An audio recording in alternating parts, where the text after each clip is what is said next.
Esta mañana vamos a reflexionar sobre un tema muy importante en la vida del cristiano. Vamos a hablar de la fe y luego vamos a hablar de los pecados contra la fe. Como leemos en la epístola a los Hebreos, en el capítulo 11, versículo 1, nos dice el autor de la epístola a los Hebreos: la fe es garantía de lo que se espera, la prueba de las realidades que no se ven. La fe es la prueba de las realidades que no se ven. ¿Verdad, hermanos, que en nuestra fe hay muchas realidades en las cuales creemos, pero que no vemos? Cuando yo estoy adorando al Santísimo en la iglesia y veo el Santísimo expuesto sobre el altar, no veo a Jesús presente en la hostia santa, pero yo creo que Él está ahí por la fe en su palabra, porque Él me ha dicho: tomen y coman, este es mi cuerpo, hagan esto en conmemoración mía. Y mi fe es prueba de las realidades que no se ven. Y así, hermanos, la fe nos invita a caminar sin tener la seguridad matemática, la seguridad física de lo que pasa. Y así el carisma de la fe también nos obliga a caminar sin tener la certeza absoluta de lo que hacemos. Cuando hablo de la fe que es una virtud teologal, la fe, la esperanza y la caridad. Y cuando hablo del carisma de la fe, es un grado de fe. Un grado de fe, el grado de la fe que no duda. La fe capaz de trasladar montes, dice el Evangelio. El carisma de la fe es uno de los carismas que el Señor está renovando en la iglesia de hoy. Pero lo que debemos buscar primero es la fe como virtud teologal. Y lo que necesitamos no es solamente creer en la existencia de Dios. Eso es muy fácil, creer en la existencia de Dios. Todo ser racional que comienza a reflexionar sobre las maravillas de la creación, que ve los detalles, las bellezas en la creación de una flor, por ejemplo, o que mira los ojos de un niño tan hermosos, no puede decir: eso salió de la nada. Aún los filósofos paganos del tiempo antiguo creían en la existencia de un ser superior. Y esta fe, todo ser racional que utiliza su inteligencia para reflexionar sobre la realidad del mundo, descubre que este universo maravilloso no ha salido de la nada, tiene que tener un creador. Pero esta fe en la existencia de Dios no basta para yo salvarme. Si la fe en la existencia de Dios fuera suficiente para salvarnos, Satanás estuviera salvado, porque él cree en la existencia de Dios. Como dice Santiago en su epístola capítulo 2, cuando nos dice Santiago en el versículo 19, tú crees que hay un solo Dios y en esto haces bien,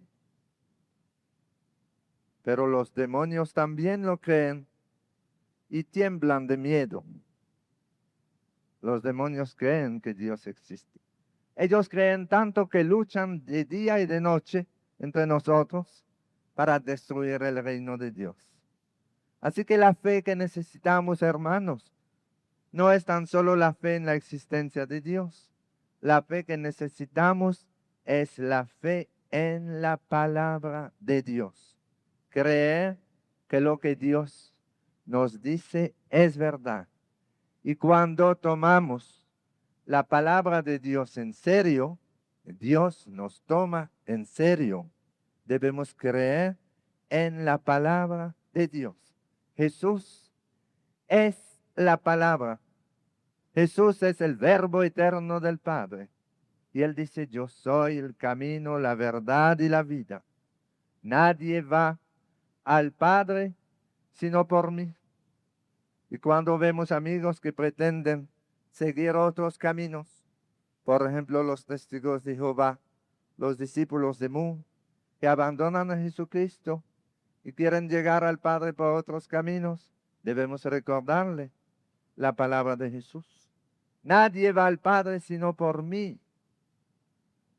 La fe, para ser personal y contagiosa, debe ser una experiencia, un acontecimiento, un encuentro. Como nos decía el Papa Juan Pablo II en su pasaje en la Catedral de Santo Domingo, cuando iba a Puebla, nos daba una conferencia a los sacerdotes y religiosas sobre la fe. Y él decía, la fe no es el fruto de un bagaje científico. Por más que yo estudie, yo no voy a conseguir la fe en Dios y en su palabra a través de un esfuerzo de estudio. La fe es un don gratuito de Dios, pero es un don que se consigue en la oración. Pedid y se os dará, nos dice el Señor. Y si mi fe es muy pequeñita, muy fría, yo tengo que hacer como el padre del hijo epiléptico del Evangelio, que decía, Señor, yo creo, pero aumenta mi fe. Señor, yo creo, pero aumenta mi fe. Debo pedir que crezca mi fe cada día. Y el Señor responde a mi oración. Entonces, hermanos, hay que creer en la palabra de Dios. Esto es lo que necesitamos. No dudar de lo que Dios me ha dicho. Cuando Jesús, el domingo de la Pascua, se aparece por primera vez a sus discípulos y les dice, la paz sea con ustedes. Y luego sopla sobre ellos y les dice, reciban el Espíritu Santo. Los pecados serán perdonados a quienes los perdonen y serán retenidos a quienes se los retuviesen.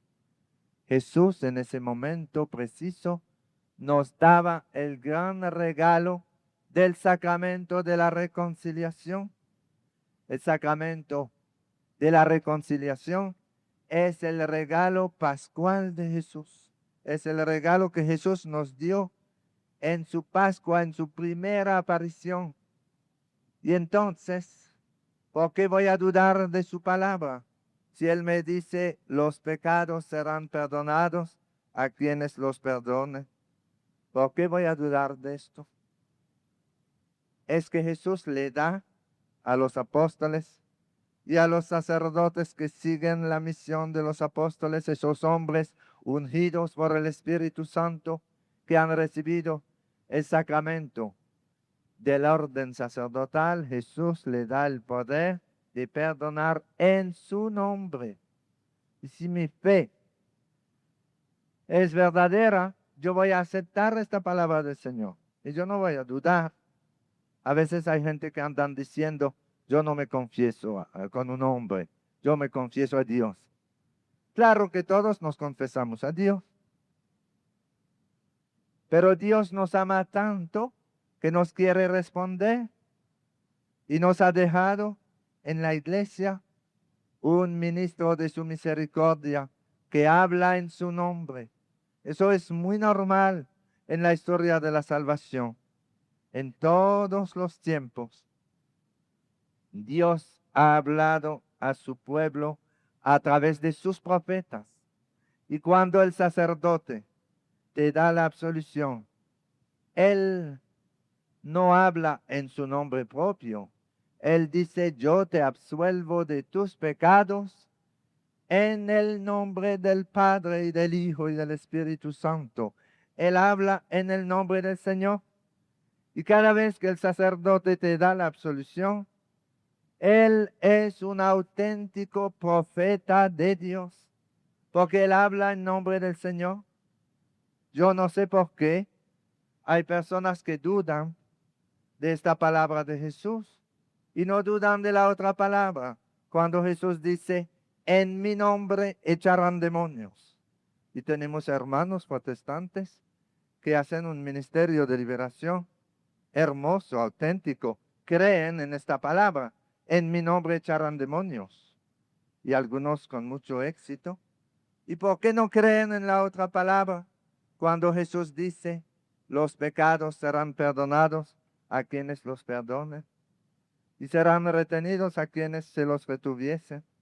Yo no entiendo por qué algunos aceptan una parte del Evangelio y rechazan la otra parte.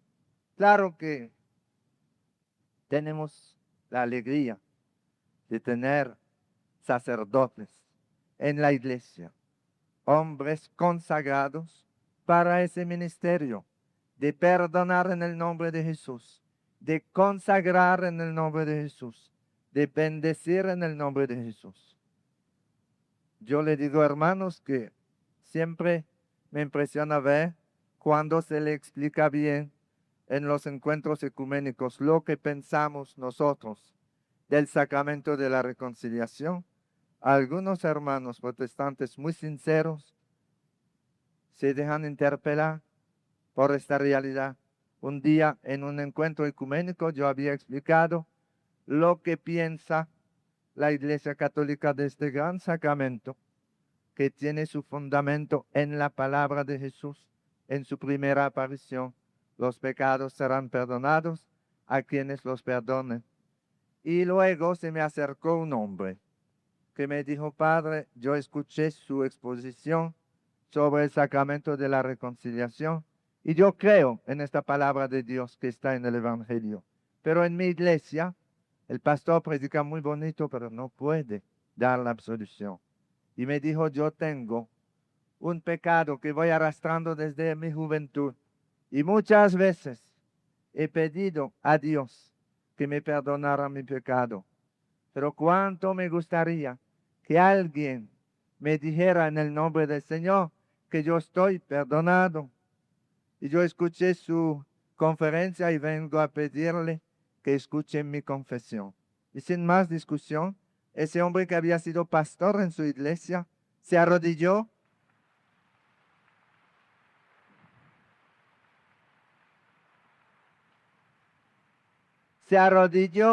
y se confesó. Y yo me quedé muy sorprendido. No estaba acostumbrado a confesar pastores protestantes. Era una novedad en mi ministerio. Y mientras se confesaba, yo pensaba, pero ¿qué hago con eso? Y pensé que después del concilio la iglesia nos dice que podemos dar la comunión a algún protestante que cree de verdad en la Eucaristía. Y a veces en encuentros ecuménicos damos la comunión a algunos protestantes que tienen una fe sincera en la Eucaristía, que desean comulgar. Y yo pensé, si le podemos dar la comunión, también le podemos dar la absolución. Y le dije después, yo te absuelvo de tus pecados en el nombre del Padre, del Hijo y del Espíritu Santo. Y seguí orando haciendo una oración de sanación interior para que el Señor le ayudara a olvidar ese pecado perdonado. Y se levantó con lágrimas y me dio un abrazo. Y me dijo, esto es lo que yo necesitaba. Fíjense cómo entendió.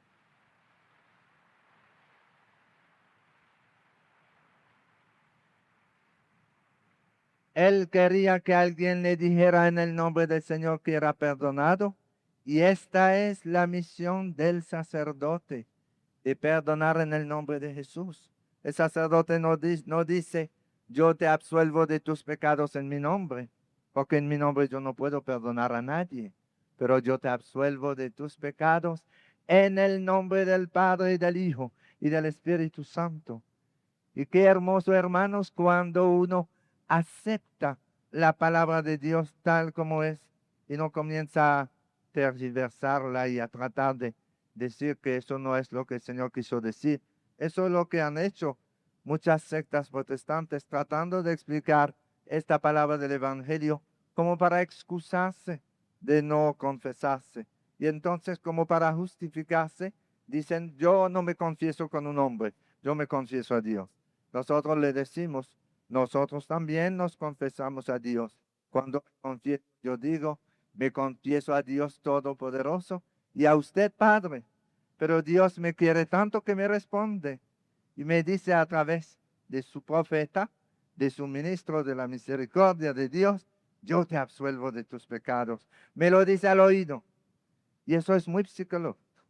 Jesús conoce el corazón humano y sabía que cuando hemos cometido un error necesitamos, además de arrepentirnos, que alguien nos diga que estamos perdonados. Y hay católicos que han abandonado la confesión, pero se dejan aplastar tanto por el peso de sus pecados que un día tienen que ir donde el psiquiatra y ahí el psiquiatra le dicen todo desde su juventud hasta el día de hoy. Y el psiquiatra trata de ayudarle de alguna manera, pero ningún psiquiatra en el mundo tiene posibilidad de decir, yo te absuelvo de tus pecados. Cuando se vacían los confesionarios, se llenan las oficinas de los psiquiatras. Porque lo que llevamos adentro y que nos molesta, tenemos que decirlo a alguien. Y Jesús lo sabe y nos ha dado un sacramento que es el más humano de los sacramentos, a través del cual nos liberamos y recibimos esa seguridad, esa certeza que Dios nos perdona. Dios siempre está dispuesto a perdonar. Y él dice, los pecados serán retenidos a quienes se los retuviesen. ¿A quienes el sacerdote no puede dar la absolución? Díganme ustedes. ¿A quién? ¿Cuándo? ¿Quién me dice? ¿Cuándo el sacerdote no puede dar la absolución? ¿Cuándo? Cuando no hay arrepentimiento. Es el único caso. Si hay arrepentimiento, siempre el sacerdote puede dar la absolución. Pero si no hay arrepentimiento, no puede. Como ese hombre que fue a confesarse y decía, Padre, yo me acuso de que me robé 9 botellas de cerveza. Y el padre era un poco sordo y dijo, ¿qué? Y el hombre dijo, yo dije 9, pero ponga 12, porque si me quedaron 13, la voy a buscar esta noche.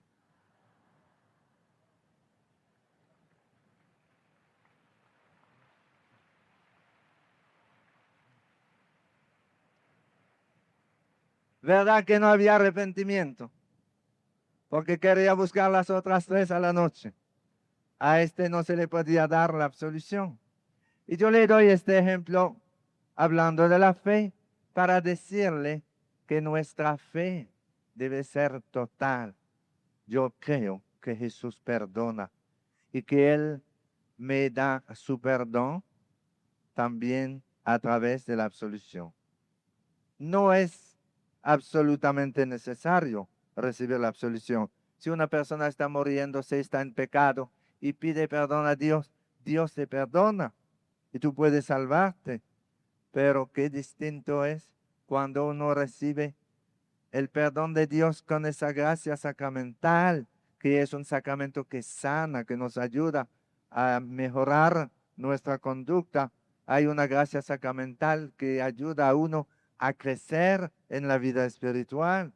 Y para recibir el sacramento de la Eucaristía, la disciplina de la Iglesia siempre ha sido que debemos ponernos primero en gracia de Dios, pedir perdón a Dios, y si tengo un pecado grave, necesito recibir la absolución para recibir el sacramento de la Eucaristía, para recibir el sacramento del matrimonio cristiano, para recibir el sacramento del orden sacerdotal, incluso cuando el enfermo quiere recibir los santos óleos, primero acostumbra a confesarse, si lo necesita y si puede hablar todavía. Eso es, hermanos, que nuestra fe nos invita a aceptar la palabra de Dios y a creerla. Y Jesús nunca nos ha enviado a discutir su evangelio. Cuando nos dice vayan por el mundo entero a proclamar la buena noticia del evangelio, nos envía a proclamar. El evangelio es un pregón, un anuncio. Y nunca ha dicho vayan a discutir mi evangelio. No, la palabra de Dios no se discute, se recibe. Cuando Jesús dice, los pecados serán perdonados a quienes los perdonen, yo lo creo porque Jesús lo ha dicho. Cuando dice, tomen y coman, este es mi cuerpo, yo no discuto eso. Yo no lo entiendo. Yo no entiendo cómo Dios tan grande puede hacerse presente en un pan. Pero yo lo creo porque Jesús lo ha dicho. La palabra de Dios se recibe, se acoge.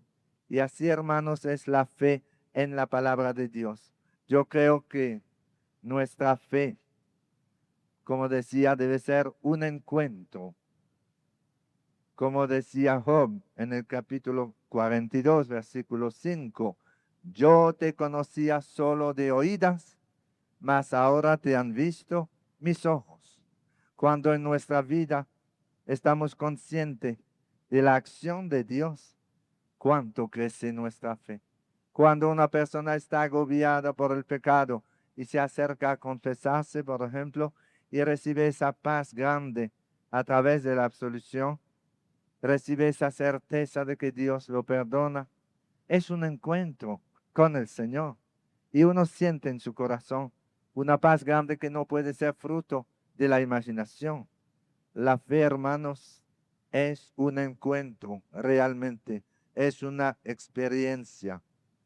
Y muchos, como dice el profeta Amós en el capítulo 8, versículo 11 y 12, el profeta Amós dice que vendrá un tiempo en que los hombres, en que derramaré hambre sobre la tierra, no hambre de pan ni sed de agua, sino hambre de oír la palabra de Dios.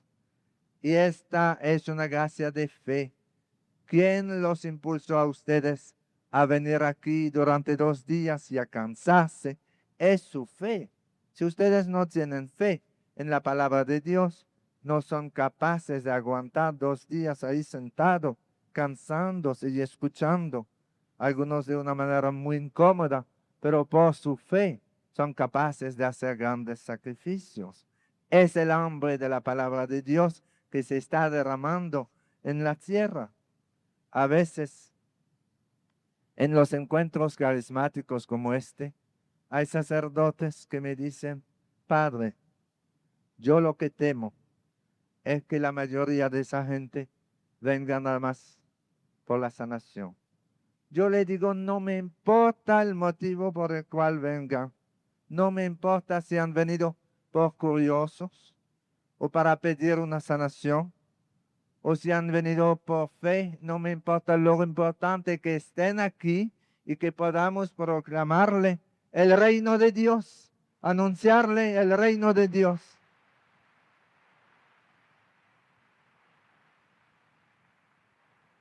Porque Dios actúa de muchas maneras. Dios se sirve hasta de nuestro deseo de conocer algo que a veces no es de fe, de nuestra curiosidad. Fíjense, por ejemplo, cuando Zaqueo se subió en el árbol, él no fue allá a rezar el Santo Rosario. Él fue poco curioso. Se subió en el árbol por ser curioso. Él quería ver a Jesús, pero ni pensaba hablar con Jesús. Y su curiosidad lo llevó a un encuentro con el Señor. ¿Y cuántas veces sucede eso?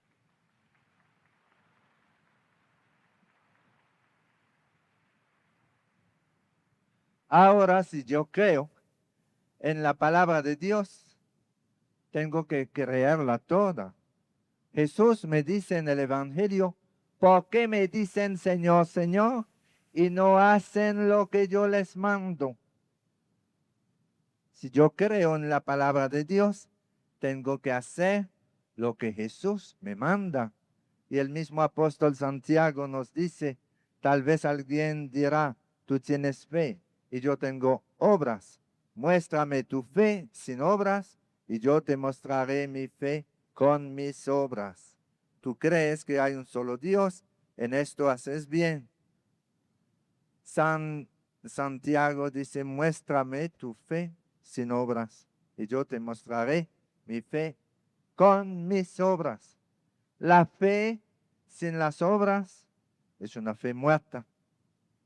Y en la renovación carismática siempre debemos insistir mucho en esto, que nuestra fe debe ir acompañada de obras, de preocupación por el hermano. Y es el mismo Jesús que nos dice, ¿por qué me dicen Señor, Señor y no hacen lo que yo les mando? Cuando Jesús nos pide perdonar al hermano, yo tengo que perdonarle. Cuando nos pide darle pan al hambriento, y si yo tengo el hambriento que está ahí pidiendo, si tengo fe de verdad, voy a tener fe en la palabra de Dios que me pide amar al hermano como a mí mismo. Y yo le voy a dar. Si yo tengo fe en verdad, mi fe me va a impulsar al apostolado, como decía ayer el padre Forres en su charla sobre la evangelización. La fe sin las obras es una fe muerta. La fe auténtica debe ser acompañada de las obras. Debemos preocuparnos, y esto se enseña en todas partes en la iglesia, preocuparnos de los problemas de nuestro pueblo.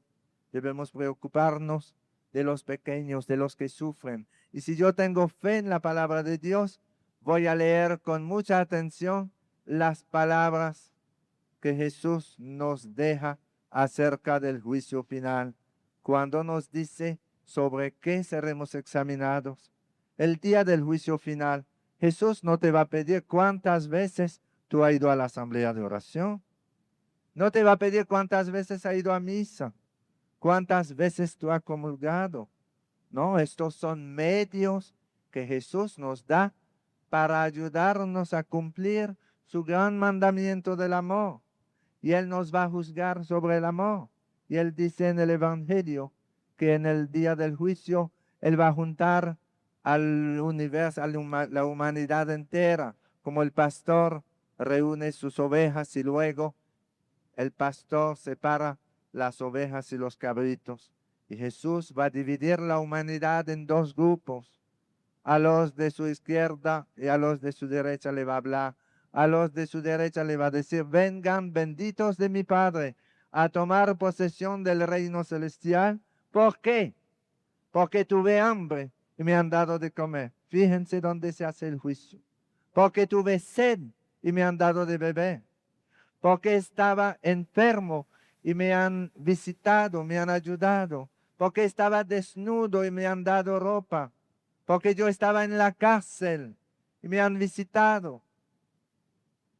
Y a los otros, id malditos al fuego eterno, porque yo tenía hambre y no me han dado de comer. Miren Jesús tan bueno, tan manso, rico en misericordia. ¿Cómo puede ser que llegue a decir a una gente que tal vez iba a misa todos los domingos, id malditos al fuego eterno, porque yo tuve hambre y no me han dado de comer?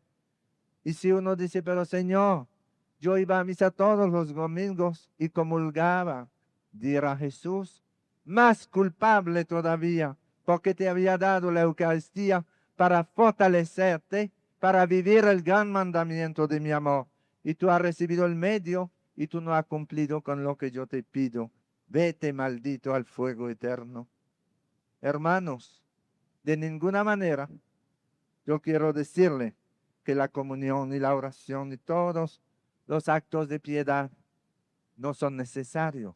Son importantísimos, pero son medio, no son un fin. Yo no puedo juzgar a un católico al decir este es muy católico porque comulga todos los días. No, porque es un medio que él tiene para vivir lo otro. Lo que Jesús nos dijo en la última cena, un mandamiento nuevo les doy, que se amen los unos a los otros como yo les he amado. Este es su mandamiento. Y para ayudarnos a vivir ese mandamiento, en la misma noche del Jueves Santo, en la última cena, Jesús nos ha dado el gran sacramento de la Eucaristía. ¿Se han fijado? En la última cena nos da el mandamiento nuevo y nos da el sacramento de la Eucaristía para fortalecernos, para ayudarnos a vivir el mandamiento nuevo. Hermanos, nuestra fe nos pide vivir en verdad el mandamiento del amor. Ama y haz lo que quieras, dice San Agustín. Porque si yo amo de verdad, no voy a permitir que el hermano que está al lado pase una dificultad sin yo preocuparme de él, buscar ayudarlo. Si yo amo de verdad y veo un hambriento y yo tengo con qué ayudarlo, no lo voy a dejar así como si fuera un animal. Yo sé que es un hijo de Dios. Y cuántos ejemplos hermosos de la caridad tomada en serio vemos en la iglesia de hoy. Yo siempre pienso en la Madre Teresa de Calcuta, que a los ojos de toda la iglesia es un testimonio vivo de una persona que toma en serio el mandamiento de la caridad. Cuando Jesús dice, todo lo que han hecho al más pequeñuelo de los míos, me lo hacen a mí.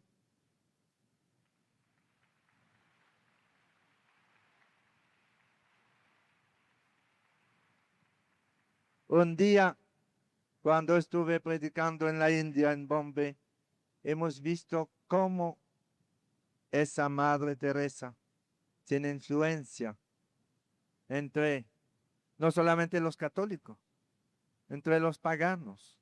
Y había ahí muchas religiosas de la Madre Teresa de Calcuta. Y yo le pregunté, pero ¿cómo cuántas son ustedes en la India? Y me dijo una, en la India ya pasamos de 2000 religiosas de las hermanas de la Madre Teresa. 2000, y la fundadora todavía vive. Y le dije, ¿y en el mundo cuántos son? Dice, fuera de la India somos ya como 1 millón. 3000 religiosas y la fundadora está viva. ¿Y cómo se explica esto? Por su testimonio de caridad.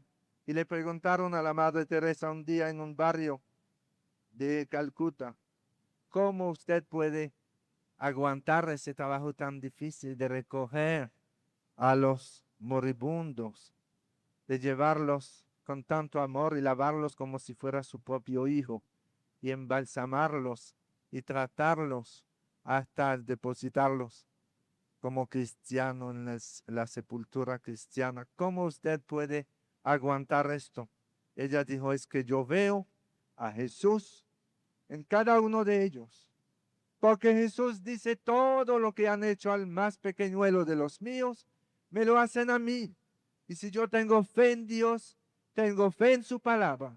Y si yo tengo fe en su palabra, voy a tratar de vivir esta palabra. La fe no es un concepto especulativo. La fe es creer que la palabra de Dios es verdad y ponerla en práctica. Hermanos, no se dejen nunca desanimar.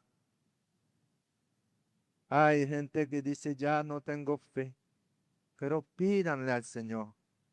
Él le va a dar la fe. Es algo que siempre está dispuesto a darnos. Pero a veces yo bloqueo la acción del Señor en mi vida y entonces mi fe no crece porque yo estoy poniendo un obstáculo. Por ejemplo, los que cometen pecados contra la fe, los que ponen su confianza en la superstición, en el espiritismo, en la brujería, en las ciencias ocultas. Esto no facilita el crecimiento en la fe. Al contrario, está bloqueando la acción de Dios. Nos decía el Papa Pablo VI a los carismáticos reunidos en Roma, hoy o se vive con devoción, con profundidad, con energía y con gozo la propia fe, o se la pierde. Se puede perder la fe, se puede apagar la fe. Y yo quiero hablarle en una segunda reflexión, en la misma charla, decirle algo de los pecados contra la fe.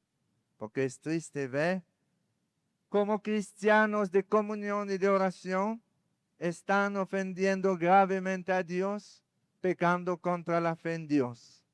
Quiero hablarle algo de ese mal, de la brujería. del espiritismo. He predicado en todos los países de América Latina, menos en Uruguay, que nunca he ido a Uruguay, pero todos los demás. Y le digo, hermanos, que la fe del pueblo de América Latina está contaminada por la brujería.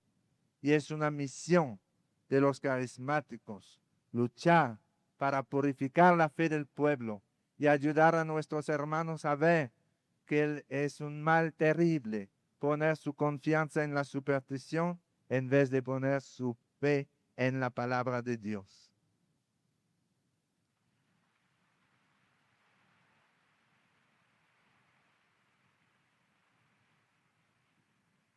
Le digo que el pueblo de Dios se deja guiar por los profetas y el pueblo pagano busca orientación donde los adivinos, donde los brujos.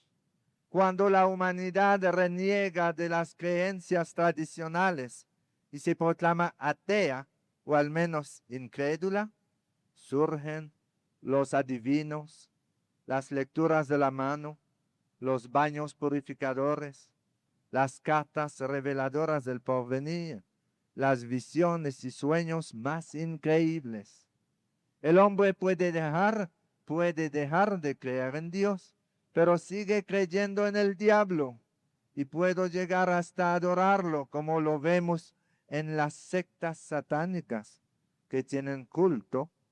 He visto en San Francisco 2 iglesias de la secta satánica donde se reúnen los miembros de la secta satánica a darle culto al diablo. Es una realidad que se está extendiendo en muchos países. Constituye un pecado gravísimo contra la fe en Dios toda práctica espiritista y de adivinación que se haga consciente y voluntariamente. Es un pecado grave contra la fe en Dios si yo pongo mi confianza en la superstición, en la brujería. La falta de fe en Dios consiste en que estas personas supersticiosas no confían lo suficiente en la divina providencia como para sentirse seguros y estables bajo el cuidado amoroso del Padre Celestial. Y van en otras fuentes contaminadas a buscar ayuda. Nuestro Dios es un Dios milagroso, pero no es un Dios mágico. Jesús es la verdad revelada y no hay secreto en él. Y toda ciencia oculta pertenece al reino de las tinieblas. Si ustedes se fijan, la gente que va, porque algunos de ustedes han ido equivocados, donde los brujos, y se dan cuenta que todo es secreto. Tienen fórmula secreta y todo es algo secreto, de tal manera que no quieren ni decirle la fórmula que utilizan. Y hasta hay personas católicas de comunión que utilizan esto no dándose cuenta de lo malo que es. Yo me recuerdo que en un retiro carismático a los catequistas en la República Dominicana, yo hablaba de la fórmula secreta que utilizan algunos para detener la sangre, para tal enfermedad, fórmula secreta, y con éxito. Y le decía que eso es malo porque son fórmulas diabólicas. Y un catequista que tenía la misión de dar la comunión se sorprendió mucho. Me dijo, pero padre, yo tengo un poder para detener la sangre. Cuando alguien tiene una herida grave, van a mi casa y yo digo una fórmula y la sangre se para. Le dije, ¿qué es lo que tú dices? Dijo él, bueno, eso no se lo puedo decir, porque eso es secreto. Y eso se transmite de un hombre a una mujer y de una mujer a un hombre. Le dije, pero si es secreto no es de Dios, porque no hay secreto en Dios. Jesús es la verdad revelada. Y discutí con él y por fin, él dijo, bueno, se lo voy a decir. Él me dijo que cuando llegaba alguien con una herida grave y que sangraba mucho, él decía la fórmula siguiente. Judas, Judas, Judas, así como detuviste a Jesús en el huerto, ven a detener esta sangre. Y lo repetía así y dejaba de sangrar, pero no aplauden eso, eso es diabólico. No aplauden eso, eso es diabólico. Y le dije, ¿por qué en vez de decir Judas, tú no dices Jesús, Jesús, Jesús? Dice, bueno, es que así no funciona. Y le dije, ¿tú no te das cuenta que es diabólico eso? Invocando a Judas para detener la sangre, como detuvo a Jesús en el huerto. Hay fórmulas mágicas así que utilizan católicos y hasta catequistas. Mire qué ignorancia. Alguna gente me dice que va donde una persona que dicen que sabe, no quieren decir donde una bruja, porque suena mejor. Dicen yo voy donde esa gente que sabe, que no sabe nada. Y dice que mientras estaba ahí, se le montó el espíritu de Gregorio Hernández. Eso es falso. El espíritu de Gregorio Hernández está en el cielo. Era un gran médico cristiano y no se le va a montar a un hombre. ¿Y quién es que se le monta? Es el espíritu de mentira, que lo pone a hablar como si fuera Gregorio Hernández. Qué pena Gregorio Hernández estuviera canonizado, tal vez, si los brujos no hubieran hecho tanto daño a su reputación, se han apoderado de él y le tienen su foto ahí y hacen tanta confusión como que la iglesia todavía no se ha atrevido a dar el paso hacia su canonización, un médico que ha sido tan santo y tan bueno, y lo utilizan. Pero entonces, yo no sé lo que dice Gregorio Hernández de eso en el cielo, cuando sabe que alguien se le monta a un cristiano y dice que es el espíritu de Gregorio Hernández. Y mire qué confusión. Se le monta un espíritu de mentira y comienza a hablar muy bonito de Dios y de Jesucristo. Claro que el diablo conoce la escritura, la Biblia, de la página primera hasta la segunda. Cuando el diablo tentó a Jesús, utilizó palabras de la Sagrada Escritura. ¿Y cómo voy yo a creer que el espíritu de Gregorio Hernández se le puede montar a un hombre y ponerlo a hablar? Todo eso es el espíritu de mentira. Hay gente que dicen se le montó el espíritu de su papá que murió. En un velorio en Santo Domingo, una muchacha de 13 años durante el velorio comenzó a hablar, pero con la misma voz que su papá. Hablaba igualito que su papá, que había muerto hacía 5 o 6 días. Y la gente decía que se le había montado el espíritu de su papá. Y su papá era un borrachón de primera, un parrandero, y murió en un accidente. Y comenzó a hablar la muchacha con la voz de su papá, que decía a su familia, no se preocupen, yo estoy muy bien, yo estoy mejor que ustedes. Y no sabían lo que pasaba. Y el párroco tuvo que hacerle una oración de liberación a la muchacha para que volviera a hablar con su voz normal, echando el espíritu de mentira. No era el espíritu del muerto, el espíritu de mentira que vino a hablar por la voz de la niña, engañando a toda la familia, como diciéndole, no se preocupen, yo he sido un borrachón, un parrandero, he sido ladrón, pero a pesar de todo eso yo estoy muy bien. Para engañarlos, hagan lo mismo que yo hice, el espíritu de mentira. Y entonces para que la muchacha se tranquilizara, hubo que hacerle una oración de liberación. Era una opresión de un espíritu de mentira. Así que si se le dice que se le montó el espíritu de Gregorio Hernández, díganle a la gente que este es el espíritu de mentira que se hace pasar por Gregorio Hernández. Hermanos, en los pecados contra la fe vemos que hay magia blanca y magia negra. La magia negra invoca a Satanás y a sus espíritus malignos directamente. Y algunos, cobrando $100, invocan a Satanás para echarle un maleficio a fulano, a fulana. Y eso existe. La magia negra invoca a Satanás. Y la magia blanca es más astuta, se camufla, invoca a los santos y habla de Jesucristo, pero todo lo hace de una manera mágica. y es de estos curanderos espirituales que invocan el nombre de Jesús y lo emplean de manera mágica, que Jesús habla en Mateo 7, 22, 23, cuando nos dice: muchos me dirán aquel día, Señor, Señor, ¿no profetizamos en tu nombre? Y en tu nombre expulsamos demonios, y en tu nombre hicimos muchos milagros. Y entonces les declararé: jamás les he conocido por míos. Apártense de mí, agentes de iniquidad. La magia blanca es mucho más astuta que la magia negra, pero es tan diabólica como la magia negra. No sé si aquí hay, pero creo que sí, según oí comentar. Esos brujos que se montan un altar en su casa, que ahí tienen la imagen de San Santiago, la imagen de la mano poderosa, y a veces hasta la imagen de la Virgen, la pobre, está ahí sobre el altar del brujo, para engañar más. Y eso es una máscara para ocultar lo que son.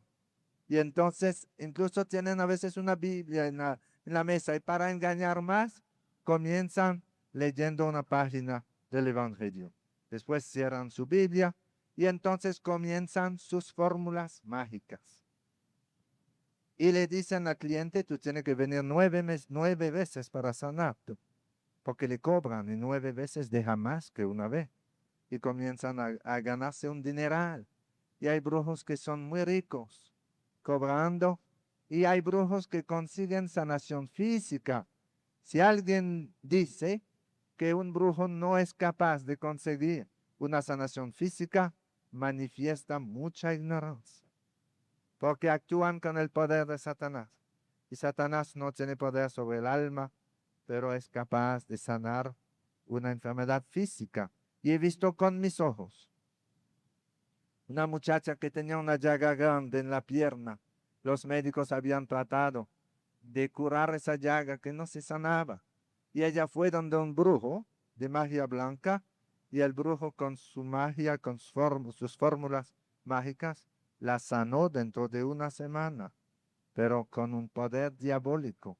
Y hay de aquel que se sana con el poder de Satanás, porque tú te entregas en brazos de Satanás y después tú te esclavizas de Satanás. Y cada vez que tú tienes un problema, en vez de invocar al Espíritu Santo y en vez de pedirle a Jesús, tú vuelves donde el brujo, tú vuelves donde Satanás a pedir ayuda. Dense cuenta, hermanos, cómo nuestra fe ha sido contaminada por estas cosas. Yo voy a terminar leyéndole algunas citas bíblicas. Hay tantas citas que no voy a leerla toda, pero algunas, para convencer a algunos de ustedes que tal vez todavía llevan encima una cosa preparada por un brujo. Nosotros llamamos eso un resguardo, no sé cómo ustedes, amuleta, ¿no?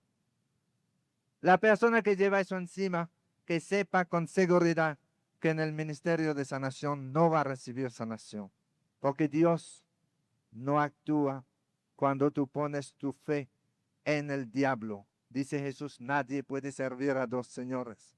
Una vez en un retiro en la República Dominicana, después de hablar de esas cosas, de amuletas, de resguardos que dan los brujos, le hemos dicho a la gente: esta tarde en la misa, en vez de, vamos a pasar el platillo, y en vez de poner dinero, ustedes van a poner, los que tienen cosa de brujo, lo van a quitar y lo van a echar en el platillo para liberarse. ¿Y saben lo que pasó? Que se llenó el platillo. Se llenó. La gente comprendió que eso era muy malo, pero hay gente que tenía mucha vergüenza. Hay mujeres que sacaban un resguardo de un brasier y lo echaban ahí. Y hay otros hombres que sacaban de su cartera una oración muy tonta que le había dado un brujo y la echaban ahí. Hay mucha gente equivocada. Y van a comulgar y piden a Jesús, y en la tarde van donde el brujo. Miren lo que dice de eso la Sagrada Escritura. En los Hechos de los Apóstoles, capítulo 13, del versículo 6 a 12, leemos lo siguiente.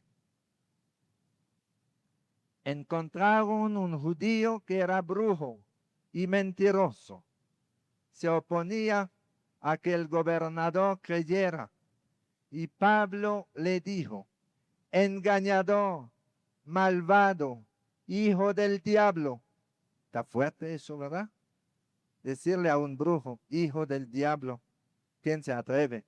Pero Pablo se atrevió a decirle la verdad porque actúa con el poder del diablo. Hijo del diablo y enemigo de lo bueno, deja de torcer los caminos del Señor. El brujo quedó ciego y el gobernador creyó. Era fuerte. Pablo le dijo una gran verdad. Y todos los que van a los centros espiritistas, a los centros de brujería, a consultar la astrología, a todo eso de ciencia oculta, van a pedirle ayuda al mismo diablo, que lo sepan. Y por eso es un pecado grave contra la fe en Dios poner su confianza en estas cosas. Dicen los Hechos 19:17, muchos que habían practicado la brujería trajeron sus libros y los quemaron delante de todos, porque estaban arrepentidos. Dice Pablo en la primera a Timoteo 4:1, en los últimos tiempos algunos van a apartarse de la fe, siguiendo a espíritus en que engañan y enseñanzas que vienen de los demonios. Dice Gálatas 5:20, los que practican la brujería no entrarán en el reino de Dios. Pero está claro eso. Piénsenlo bien. Apocalipsis 21:8, los que practican la brujería les tocará ir al lago que arde con fuego y azufre, que es la segunda muerte. Claro, no entrarán en el reino. Si su Dios es Satanás, ¿cómo van a entrar en el reino de Dios? Apocalipsis 22, felices los que lavan sus ropas para tener derecho al árbol de la vida y entrar por las puertas de la ciudad, pero se quedarán afuera los pervertidos y los que practican la brujería. Es por la ignorancia que muchos católicos ponen su confianza en la astrología, en la brujería, en la superstición. Y debemos conocer la palabra de Dios y ponerla en práctica. Dice Levíticos 19:26, no practiquen encantamiento ni astrología. Hay católicos que tienen más confianza en el horóscopo que en la Biblia. Cuando llega el periódico buscan lo que dice el horóscopo, en vez de ir a buscar la palabra de Dios para orientar su vida. Levíticos 19:31 nos dice, no acuden a los que evocan a los muertos, ni consulten los adivinos, para no mancharse con su trato. 18:9 Deuteronomio, no practiquen la adivinación, astrología, hechicería o magia, ningún encantador, ni consulten a los espíritus, porque todo el que hace estas cosas es una abominación a los ojos de Dios. Si tú quieres ser una abominación para Yahvé tu Dios, siga yendo donde los brujos y tú vas a ser una abominación a los ojos de Dios. Y en el primero de Reyes 18:21 nos dice el profeta Elías, ¿hasta cuándo van ustedes a continuar con este doble juego? Si el Señor es el verdadero Dios, síganlo a Él. Y si Baal lo es, a Él deberán seguir. Baal era el Dios de los brujos. Tal vez el profeta Elías esta mañana, si estuviera aquí, le gritaría a alguno de ustedes, ¿hasta cuándo van ustedes a continuar con este doble juego, yendo a la iglesia de Jesucristo y yendo al centro de brujería que es de Satanás? Terminemos con una cita muy fuerte de Isaías 47. del 12 al 15. Es una cita muy clara que si alguno no cree en la maldad de la brujería, ustedes le pueden leer esta cita. Y con esta cita le dan mucha luz. Dice el profeta Isaías 47 del 12 al 15. Quédate pues con tus sortilegios y tus muchas hechicerías, con que te fatigas desde tu juventud. ¿Te podrán servir de algo? ¿Acaso harás temblar? ¿Te has cansado de tus planes? Que se presenten pues y te salven los que describen los cielos, los que observan las estrellas, los astrólogos, y hacen saber en cada mes lo que sucederá, los que siguen los horóscopos. Mira, ellos serán como tamo que el fuego quemará. No librarán sus vidas del poder de las llamas, ni serán brasas para el pan, ni llama ante el cual sentarse. Esos serán para ti tus hechiceros, por los que te has fatigado desde tu juventud. Cada uno errará por su camino y no habrá quien los salve, porque se alejan del Salvador. Los que ponen su confianza en la ciencia oculta se alejan de Jesús, que es la verdad revelada. Y Jesús dice, yo soy la luz del mundo. El que me sigue no anda en las tinieblas.